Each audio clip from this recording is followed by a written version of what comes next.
حضور علیہ السلام ماہ سیام سے قبل خطبہ دیا کرتے تھے صحابہ کو، ماہ سیام کو کیسے گزارنا ہے اس کی تعلیم دیا کرتے تھے۔ حضور نے ارشاد فرمایا، لوگو تمہارے اوپر ایک مہینہ جلوہ فراز ہو رہا ہے جو بہت بڑا مہینہ ہے۔ اللہ نے اس مہینے کے روزے کو فرض بنایا اور اس کی رات کے قیام کو نفل بنایا۔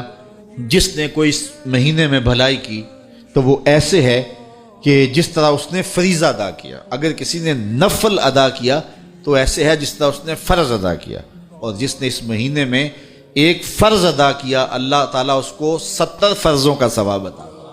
یہ وہ بابرکت مہینہ ہے جس نے اس مہینے کے اندر افطار کروایا کسی شخص کو، روزہ دار کو، اللہ تعالیٰ اس کے گناہ معاف فرما دے گا اور اس کو جہنم کی آگ سے آزاد کر دے گا، اور روزہ رکھنے والے کو جتنا اجر ملا روزہ افطار کروانے والے کو بھی اتنا ہی اجر دیا جائے گا۔ فرمایا یہ وہ مہینہ ہے جس کا پہلا عشرہ رحمت ہے اور جس کا درمیان والا حصہ مغفرت ہے اور آخری عشرہ جہنم سے آزادی کا پروانہ ہے۔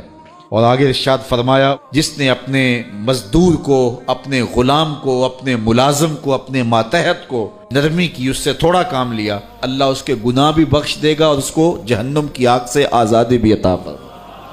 تو یہ وہ بابرکت مہینہ ہے جو اللہ کی رحمتوں اور کرم نوازیوں کا نور ہے۔ ہر شے کی زکوٰۃ ہوتی ہے، جسم کی زکوٰۃ روزہ ہے۔ تو روزہ جسم کی زکوٰۃ ہے، باطن کا تزکیہ ہے، من کا چراغاں ہے، نفس کی سرکوبی ہے، شیطان سے بچاؤ کا ذریعہ ہے، اور دوزخ سے ڈھال ہے، اللہ کی رحمتوں کا حقدار کرتا ہے اور اس کی کرم نوازیاں ہمیں نصیب کرتا ہے۔ خوش نصیب ہیں وہ لوگ جو ماہ سیام کو پورے خشوع و خضوع سے گزارتے ہیں۔